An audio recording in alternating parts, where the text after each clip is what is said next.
ഇന്നലെ മനോരമയിലൊരു വാർത്ത വന്നു. ഈ വാർത്തയാണ് എൻ്റെ ശ്രദ്ധയിൽ ആദ്യം പെട്ടത്. അപ്പോൾ കഴിഞ്ഞ ദിവസം ഒരു ചാനലിൽ ന്യൂസ് 18 ആണെന്ന് എനിക്ക് തോന്നുന്നു ചർച്ച നടന്നിരുന്നു. അപ്പോൾ ഇത് ശ്രദ്ധിച്ചതനുസരിച്ച് ഞാൻ ഇന്നലെ വിൻസിയെ വിളിച്ചു.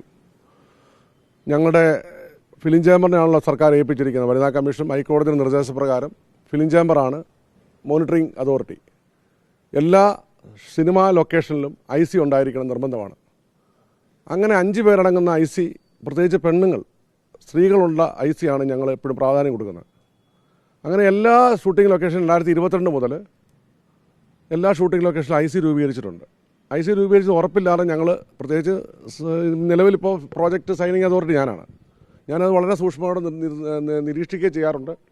അതോടൊപ്പം പ്രൊഡ്യൂസർമാരോട് സെപ്പറേറ്റ് പറയാറുമുണ്ട്.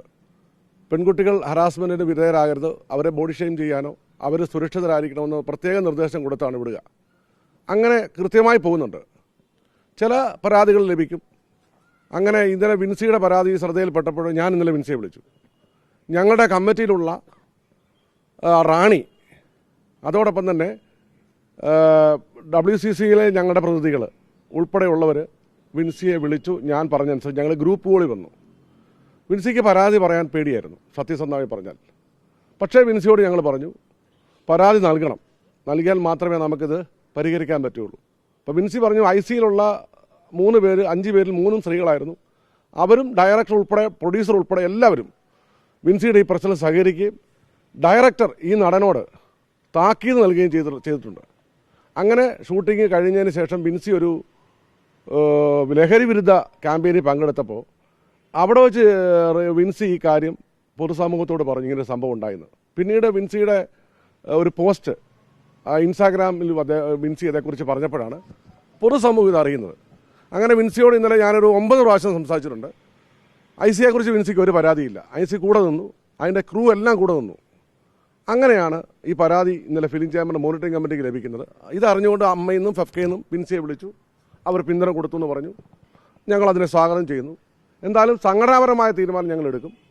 തിങ്കളാഴ്ച ഇപ്പോൾ ബഹുമാനപ്പെട്ട പ്രസിഡന്റ് BR ജേക്കബ് എന്നെ വിളിച്ചു രാവിലെ.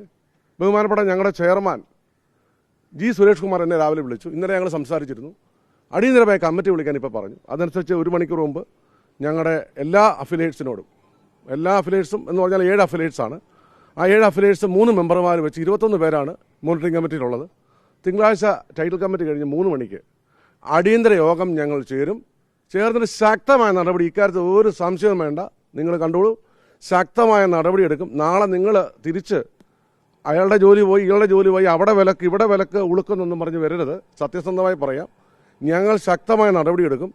അതിനകത്തുനിന്ന് ഈ ആൾ എന്നേക്കുമായിട്ടുള്ളതല്ല, മറിച്ച് നന്നാകാനൊരവസരം കൊടുക്കും. ഈ ആളുടെ നടക്കുന്ന പ്രോജക്റ്റുകൾ നടന്നോട്ടെ. പുതുതായി ഒരു പ്രോജക്റ്റ് നടത്താൻ അല്ലെങ്കിൽ അനുവദിക്കാൻ ഫിലിം ചേംബറോ ഞങ്ങളുടെ അഫിലിയേറ്റ്സ് പ്രൊഡ്യൂസർ അസോസിയേഷനോ അതിന് തയ്യാറാവുമെന്ന് എനിക്ക് തോന്നുന്നില്ല. ഞാൻ അവരുമൊക്കെ ആയിട്ട് സംസാരിച്ചിരുന്നു. പക്ഷേ ഔദ്യോഗിക തീരുമാനം കമ്മിറ്റിയിലെടുക്കും.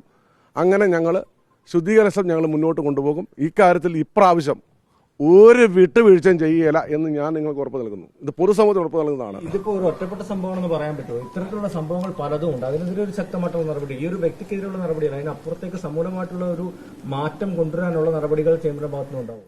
തീർച്ചയായിട്ടും. അതുകൊണ്ടല്ലേ ഞാൻ ചോദിക്കട്ടെ, ബഹുമാനപ്പെട്ട ഹൈക്കോടതിയിൽ WCC കൊടുത്ത പരാതി പ്രകാരം ഹൈക്കോടതി വനിതാ കമ്മീഷനോട് പറഞ്ഞിരുന്നല്ലോ.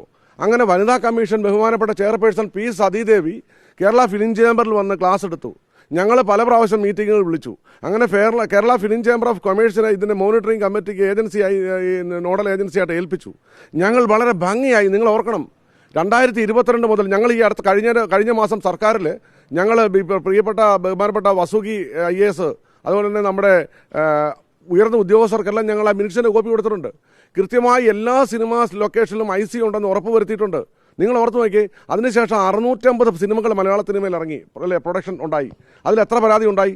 മാക്സിമം നിങ്ങൾക്കറിയാലോ, ഒരു ലൊക്കേഷനിൽ നമുക്ക് എപ്പോഴും ചെല്ലാൻ പറ്റില്ല. കാരണം ഒരു സിനിമ ഒരേ സമയം 30 സിനിമ പ്രവർത്തിച്ചുകൊണ്ടിരിക്കുന്നു. ഒരു സിനിമ പോലും 60-50 ലൊക്കേഷൻ ചേഞ്ച് വരും. അപ്പം നമുക്ക് ഫോളോ ചെയ്യാൻ പറ്റില്ല. എന്നിട്ട് ഞങ്ങളുടെ റാണിയും അതുപോലെ ഞങ്ങളുടെ വനിതാ മെമ്പർമാരും വളരെ കഷ്ടപ്പെട്ട്, നിങ്ങൾക്കറിയാമോ, ഇത് ഫോളോ അപ്പ് നടത്തുന്നുണ്ട്. എവിടെയെങ്കിലും ഫ്ലെക്സ് അവിടെ പ്രദർശിപ്പിക്കണം. ഒരു ലൊക്കേഷൻ ഒരു യൂണിറ്റായി എടുത്തുകൊണ്ട് ഫ്ലെക്സ് പ്രദർശിപ്പിക്കണം. ഇവർക്കെല്ലാം നിർദ്ദേശങ്ങൾ കൊടുക്കുന്നുണ്ട്. അവിടെ ഏതെങ്കിലും തരത്തിൽ പെൺകുട്ടികൾ ഹറാസ്മെൻറ്റ് വിധേയമായാൽ, അതോടൊപ്പം തന്നെ ലഹരി ഉപയോഗിച്ചാൽ അപ്പോൾ അറിയിക്കണം. നിങ്ങൾ നോക്കൂ, ഞങ്ങളുടെ film producer association general secretary Shri B Rakesh കഴിഞ്ഞ 2 ആഴ്ച മുമ്പ് നിങ്ങളത് പ്രസിദ്ധീകരിച്ചല്ലേ ലെറ്റർ പാഡിൽ. ഇവിടുത്തെ ഉന്നത അധികാരികളോട് എന്താ പറഞ്ഞത്? നിങ്ങൾ ലൊക്കേഷനിൽ കയറണം, നിങ്ങൾ എക്സൈസ് വരണം, നിങ്ങൾ പോലീസ് ചെക്ക് ചെയ്യണം. ഞങ്ങൾക്ക് ഒരു പരാതിയില്ല, ഞങ്ങൾക്കൊരു പ്രശ്നമേ ഉള്ളൂ, സുഗമമായി ഷൂട്ടിംഗ് നടക്കണം. ഞങ്ങളുടെ പണം പൊക്കോണ്ടിരിക്കുന്നത്, ഞങ്ങളുടെ അഫിലിയേറ്റ്സിന്റെ പണം പൊക്കോണ്ടിരിക്കുകയാണ്. അതുകൊണ്ട് ഇത് സുഖമായി നടത്തണം. ഉപ്പ് തിന്നണം, വെള്ളം കുടിക്കണം. ഇങ്ങനെ ലഹരി ഉപയോഗിക്കുന്നവർ അവരുടെ സ്വകാര്യതകളിലേക്ക് ഞങ്ങൾ കടന്നു പോകുന്നില്ല. പക്ഷേ ഞങ്ങൾക്ക് ശല്യമാണ്, ഇത് പൊതുശല്യമാണ്. ഷൈൻ ടോം ചാക്കോ എന്ന് പറയുന്ന ആളെയൊക്കെ എന്നെ ഇതുപോലെ തന്നെ നമ്മൾ സഹകരിക്കാതിരിക്കേണ്ടവരായിരുന്നു. ഇനി ഇത് വെച്ച് പൊറപ്പിക്കാൻ പറ്റില്ല. അതുകൊണ്ട് നിങ്ങൾ പറഞ്ഞത് ശരിയാണ്, ഞങ്ങൾക്ക് പരിമിതിയുണ്ട്. പിന്നെ നിയമം കയ്യിലെടുക്കാൻ ഞങ്ങൾക്ക് പറ്റില്ല. നിയമപരമായി കാര്യങ്ങൾ എടുക്കേണ്ടത് നമ്മുടെ 3 സ്റ്റേറ്റ്സ് ഓഫ് ഓർഗാൻ എന്ന് പറയുന്ന ജുഡീഷ്യറിയാണ്, ഒന്ന് ലെജിസ്ലേച്ചറാണ്, ഒന്ന് എക്സിക്യൂട്ടീവാണ്. ഞങ്ങൾക്ക് സംഘടനാപരമായ തീരുമാനം എടുക്കാൻ പറ്റും. സംഘടനാപരമായ തീരുമാനം ഞങ്ങളുടെ ചെയർമാൻ ജി സുരേഷ് കുമാർ ഇപ്പോഴും രാവിലെ സംസാരിച്ചു, ഇന്നലെ സംസാരിച്ചു. ഞങ്ങളുടെ പ്രസിഡന്റ് BR ജേക്ക് സംസാരിച്ചു എന്നോട്. ഞങ്ങൾ സംഘടനപരമായ തീരുമാനം ശക്തമായി എടുക്കും. തിങ്കളാഴ്ച 3 മണിക്ക് നിങ്ങൾക്ക് കാണാം ഞങ്ങൾ സംഘടനപരമായ തീരുമാനം എന്തെടുക്കാമെന്ന് നിങ്ങൾക്ക് അവിടെ വെച്ച് കാണാം. ഇതിൽ കൂടുതൽ ഞങ്ങൾക്ക് എന്ത് പറയാൻ പറ്റും?